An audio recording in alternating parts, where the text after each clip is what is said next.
దేవుని స్తోత్రం కలుగును గాక. హల్లెలూయా. మా నోట మీ కొరకు దేవుని యొక్క మాట యెహెజ్కేలు గ్రంథం 35వ అధ్యాయం 15వ వాక్యం. అందరం కలిసి చదువుకుందాం. నిన్ను గూర్చి అన్యజనుడు చేయు అపహాస్యము నీకిక వినబడకుండా చేసేదను. జనముల వలన కలుగు అవమానము నీవిక భరింపవు. నీవు నీ జనులను పుత్రహీనులుగా చేయక ఉందువు. ఇదే ప్రభువగు యెహోవా వాక్కు. దేవునికి మహిమ కలుగును గాక. ఆమేన్. దేవునికి స్తోత్రం కలుగును గాక. హల్లెలూయా. ప్రభు అయిన దేవుడు ఈ ఉదయకాల సమయంలో మనతో మాట్లాడుతున్న మాట ఏంటంటే, నిన్ను గూర్చి అన్ని జనులు చేయి అపహాస్యము నీకిక వినబడకుండా చేసేదను. ఒకటి, నిన్ను గూర్చి అన్ని జనులు చేయు అపహాస్యము నీకిక వినబడకుండా చేసేదను. రెండు, జనముల వలన కలుగు అవమానము నీవిక భరింపవు. ఇది రెండోది. మూడు, నీవు నీ జనులను పుత్రహీనులుగా చేయక ఉందువు. ఇదే ప్రభువుకు యెహోవా వాక్కు. మూడు విషయాలకు సంబంధించిన వాగ్దానాలను, మూడు విషయాలకు సంబంధించిన ఆ యొక్క బ్లెస్సింగ్ని దేవుడు మనకు ప్రకటిస్తూ ఉన్నాడు. మొట్టమొదటిది అపహాస్యము, రెండవది అవమానము, మూడోది పుత్రహీనత. ఈ మూడింటిని దేవుడు మన జీవితాల నుంచి పూర్తిగా తొలగిస్తానని చెప్పి దేవుడు వాగ్దానం చేస్తున్నాడు. ఈ మాటలు వింటున్న ప్రియమైన దేవుని బిడ్డలారా, ఇన్ని దినాలుగా దేవుని నమ్ముకొని దేవుని మందిరానికి వెళ్తూ ఏ మేలు పొందకుండా ఉన్నారేమో, కానీ దేవుడు ఈ దినాన తన యొక్క వాక్కును సూటిగా మీతో మాట్లాడుతున్న మాట ఏంటంటే, ఇన్ని దినాలుగా నా నామాన్ని నమ్ముకొని నన్ను ఆశ్రయించి అనేక అన్యజనుల మధ్యలో అపహాస్యం చేయబడుతున్నవేమో, కానీ ఆ యొక్క అవమానాన్ని, ఆ యొక్క అపహాస్యాన్ని నీ జీవితంలో నుంచి నేను తీసివేయాలనుకుంటున్నాను. ఎందుకంటే నేను ఇన్ని దినాలు పరీక్షించాను. అన్ని జనుల్లో నుంచి నువ్వు ఒక్కడివే రక్షించబడ్డావు. నువ్వు ఒక్కడివే మందిరానికి వస్తున్నావు. నీ బంధువులందరూ అన్యులు. నీ బంధువులు ఎవరో దేవుని మీద నమ్మకం లేదు, విశ్వాసం లేదు. కానీ నువ్వు మాత్రం దేవుని కృపను బట్టి ఆయన ప్రేమను తెలుసుకున్నావు, ఆయన మందిరానికి వెళ్తూ ఉన్నావు. ఈ విధంగా కొన్ని సంవత్సరాలుగా జీవిస్తూ ఉన్నావు. ఇది నీ జీవితంలో కొనసాగుతూ ఉంది. అయితే దేవుని నమ్ముకోవడం వల్ల నీ జీవితంలో ఎటువంటి కార్యం జరగలేదు. నీ కుటుంబంలో ఎటువంటి ఆశీర్వాదం లేదు, నీ జీవితంలో ఎటువంటి ఆశీర్వాదం లేదు, నీ వ్యక్తిగత జీవితంలో ఎక్కడ కూడా ఏ మేలు జరగలేదు. దీన్ని బట్టి అనేక మంది, నీ బంధువులు కావచ్చు, నీ తల్లిదండ్రులు కావచ్చు, నీ అన్నదమ్ములు కావచ్చు, నీ ఇరుగు పొరుగు వారు, నీ స్నేహితులందరూ నిన్ను అపహాస్యం చేస్తున్నారేమో. అందుకనే దేవుడు ఈరోజు సూటిగా నీతో మాట్లాడుతున్నాడు. అపహాస్యంలో ఉన్నావేమో నువ్వు, అన్యజనుల మధ్యలో అపహాస్యాస్పదంగా నువ్వు ఉన్నావేమో. కానీ మన దేవుడు ప్రేమ కలిగిన దేవుడు. అన్ని జనుల మధ్యలో మనం అవమానపరిచే దేవుడు ఏమాత్రం కాదు. దేవుని స్తోత్రం కలుగును గాక. హల్లెలూయా. ఆయన ప్రేమతో ఈరోజు సెలవిస్తున్న మాట ఏంటంటే, నిన్ను గూర్చి, ఈ మాటలు వింటున్నా నిన్ను గూర్చి, ప్రత్యేకంగా నిన్ను గూర్చియే. నన్ను గురించి కాదనుకుంటున్నావేమో సహోదరి, నీకోసమే ఈ మాటలు. సహోదరుడా, నీకోసమే ఈ మాట దేవుడు మాట్లాడుతున్నాడు. నిన్ను గూర్చి అన్యజనులు చేయు అపహాస్యము నీకిక వినబడకుండా చేసేదను. వినబడకుండా చేయటం అంటే, ఇన్ని దినాలుగా నీ జీవితంలో ఏ కొరత ఉందో ఆ కొరత నీ జీవితం నుంచి వెళ్ళిపోయినప్పుడు ఆ మాటలు ఇక్కడికి వినబడవు. అంటే ఆ అన్ని జనులు ఆ మాటకి నీతో మాట్లాడలేరు. అది ఏ విషయమైనా కావచ్చు, ఉద్యోగ విషయం కావచ్చు, వివాహ విషయం కావచ్చు, లైఫ్ సెటిల్మెంట్ విషయం కావచ్చు, అప్పుల సమస్యలు కావచ్చు, ఆర్థిక సమస్యలు కావచ్చు, కుటుంబ సమస్యలు కావచ్చు, అది ఏదైనా కావచ్చు. అన్ని జనులు నిన్ను ఏ విషయంలో నిందిస్తున్నారో, దూషిస్తున్నారో, అపహసిస్తున్నారో, అవమానపరుస్తున్నారో ఆ విషయంలో ఆ అపహాస్యమును నీకిక వినబడకుండా చేసేదను. దేవునికి స్తోత్రం కలుగును గాక. హల్లెలూయా, హల్లెలూయా. రెండవది, జనముల వలన కలుగు అవమానము నీవిక భరింపవు. జనముల వలన కలుగు అవమానము నీవిక భరింపవు.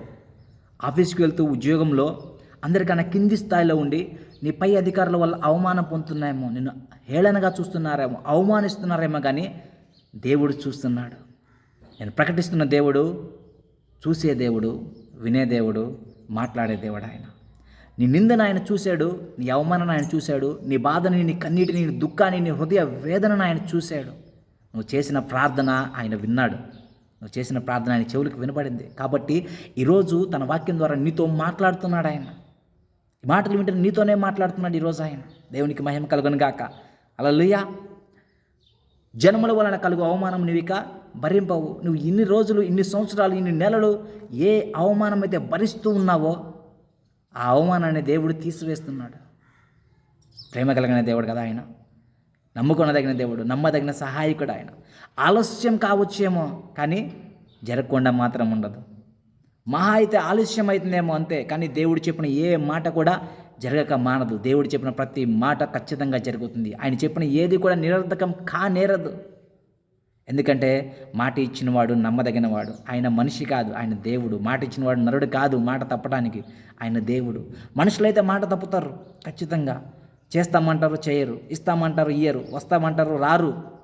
అది మనుషుల స్వభావం. మన ముందు మనల్ని పొగుడుతారు, మనం వెళ్ళిపోయిన తర్వాత మన వెనకాల మనల్ని అపహాస్యం చేస్తుంటారు, హేళన చేస్తూ ఉంటారు, చిన్న చూపు మాట్లాడుతుంటారు, తృణీకరిస్తూ ఉంటారు. ఇది మనుషుల స్వభావం. కానీ దేవుని స్వభావం అది కాదు. దేవుడు ఎప్పుడూ ప్రేమ కలిగిన దేవుడే. నిన్న నేడు రేపు నిరంతరం ఒకటే రీతిగా ఉన్న దేవుడు ఆయన. One and only God. ఒకటే రీతిగా ఉన్న దేవుడు ఆయన. అంత మాత్రమే కాదు, కానీ ఆయన సెలవిస్తున్న 3వ మాట, నీవు నీ జనులను పుత్రహీనులుగా చేయక ఉందువు. నీ కుటుంబంలో ఇన్ని దినాలుగా ఎవరైనా పుత్రహీనులుగా ఉన్నారేమో, ఒకవేళ పిల్లలు పుట్టి చనిపోతూ ఉన్నారేమో, వాళ్ళు తగిన సమయంలోకి వచ్చి యవ్వన వయసులోకి వచ్చి ఒకవేళ మీకు దూరం అయిపోయారేమో, అలాంటి స్థితిలో నీ కుటుంబం ఉందేమో. పిల్లలకి పెళ్లి చేసిన తర్వాత ఇంకా నీ కోడలు కానీ నీ కొడుకు కానీ ఇంకా కుమారులు కలగలేదేమో, బిడ్డలు కలగలేదేమో. ఒకవేళ ఈ మాటలు వింటున్న నీ జీవితంలో ఇంకా గర్భఫలం తెరవబడలేదేమో. వివాహమై కొన్ని సంవత్సరాలు అవుతున్నాయి కానీ నీ జీవితంలో ఇంకా గర్భఫలం తెరవబడలేదేమో. గర్భం నీకు ఇంకా రాలేదేమో. గర్భఫలం యెహోవా ఇచ్చు బహుమానం. ఆయన వాగ్దానం చేస్తున్నాడు. వాగ్దానం చేసిన దేవుడు నమ్మదగినవాడు. నీవు నీ జనులను పుత్రహీనులుగా ఇక చేయక ఉండవు. అంటే పుత్రహీనులుగా నీ కుటుంబంలో ఇంకెవ్వరూ ఉండరు. ఎందుకంటే దేవుడు ఒక్కసారి ద్వారాన్ని తెరిచాడంటే దాన్ని మూయటం ఎవరి వల్ల కాదంతే. దేవునికి మహిమ కలుగును గాక. ఆయన ప్రేమ ఒక్కసారి మనం రుచి చూసామంటే, ఆయన ఆశీర్వాదం ఒక్కసారి మన గృహాల్లో, మన కుటుంబం, మన తలుపు తట్టి మన మీద, మన జీవితంలో తెరవబడిందంటే దాన్ని మూయటం నీకు ఎవరి వల్ల కాదు. ఇన్ని దినాలుగా కరువు అనుభవిస్తున్నావేమో, లేమి అనుభవిస్తున్నావేమో, నింద, అవమానం, అపహాస్యం ఇవన్నీ నీ జీవితంలో ఉన్నాయేమో. కానీ ప్రేమ కలిగిన దేవుడు, కృప కలిగిన దేవుడు, మాట్లాడే దేవుడు, చూసే దేవుడు, వినే దేవుడు చెప్తున్న మాట ఏంటంటే, ఒకటి, అపహాస్యం నీకు ఉండదు. రెండవది, అవమానం నీవిక భరింపవు. మూడోది, గొడ్రాలితనం, పుత్రహీనత అనేది నీ జీవితం నుంచి, మీ కుటుంబాల నుంచి పూర్తిగా దేవుడు తీసివేయబోతున్నాడు. దేవునికే మహిమ కలుగును గాక. ఈ మాటలు వింటున్న ప్రియ సహోదరి సహోదరుడా, జస్ట్ ఏం లేదు, మోకరించి ప్రార్థన చేయండి అంతే. మీ జీవితంలో దేవునికి వ్యతిరేకంగా ఏమైనా పొరపాటు చేసి ఉంటే, ఏమైనా పాపాలు చేసి ఉంటే జస్ట్ మోకరించి ప్రార్థన చేయండి. నన్ను క్షమించి ప్రభువా అని అడగండి. అంతే చాలు. ఇంకేం చేయాల్సిన పని లేదు. నన్ను క్షమించి నా పైన నీ కృప చూపించేసాయా అని అడగండి. దేవుడు ఎంత కృప చూపిస్తాడంటే మీరే దేవుని సన్నిధిలో, దేవుని మందిరంలో సాక్షిగా మార్చబడబోతారు. దేవుడు అలాంటి ఆశీర్వాదాలు ఈ మాటలు వింటున్న ప్రతి ఒక్కరి జీవితంలో దేవుడు దయచేయను గాక. ఆమేన్. దేవుడు మిమ్మల్ని అందరినీ దీవించి ఆశీర్వదించును గాక. Amen. May God bless you. చిన్న ప్రార్థన చేసుకుందాం. తండ్రి, నీకు వందనాలు ప్రభువా, నీకు స్తోత్రములు. పరిశుద్ధాత్మదేవా, ఇదిగో విత్తబడిన ఈ మాటలను మీరు 30 60 100 ఫలింపచేయమని ప్రార్థిస్తున్నాను తండ్రి. విన్న ప్రతి ఒక్కరి హృదయంలో ఈ వాక్కులు మీరు స్థిరపరచమని ప్రార్థిస్తున్నాను. వారి జీవితాల్లో గొప్ప కార్యములు జరిగించి వారి ద్వారా, వారి కుటుంబాల ద్వారా నీ నామానికే మహిమ, ఘనత, ప్రభావాలు ఆపాదించుకోమని మా ప్రభువును, నీ ప్రియకుమారుడైన నజరేయుడగు యేసుక్రీస్తు ప్రభువు వారి యొక్క నామంలో ప్రార్థించి నేను వేడుకుంటూ ఉన్నాను పరమ తండ్రి. ఆమేన్. ఆమేన్. ఆమేన్. దేవుడు మిమ్మల్ని దీవించి ఆశీర్వదించును గాక. మాదొక చిన్న మనవండి, దయచేసి ఈ మాటలు మీరు వింటున్నప్పుడు, యూట్యూబ్లో చూస్తున్నప్పుడు ఇంకా చాలా వీడియోస్ యూట్యూబ్లో పెట్టాము, వాటిని కూడా చూడండి. మీకు నచ్చినట్లయితే వెరీ గుడ్ అని చెప్పి చిన్న ప్రోత్సాహం మాకు అందించండి, చిన్న కామెంట్ పెట్టండి. అదేవిధంగా మీకు తెలిసిన వారికి యూట్యూబ్ ఛానల్ పరిచయం చేయండి, వారికి కూడా ఈ మాటలు వినిపించండి. వారి జీవితంలో కూడా మేలు అనుభవించడానికి మీరు వారికి మీరు సహకరించిన వారు అవుతారు. దేవుని మేలుని వారి జీవితంలో మీరు పంచిన వారు అవుతారు. కనుక ఈ చిన్న పనిలో, దేవుని పనిలో మీరు కూడా పాలుభాగస్తులు అవ్వండి.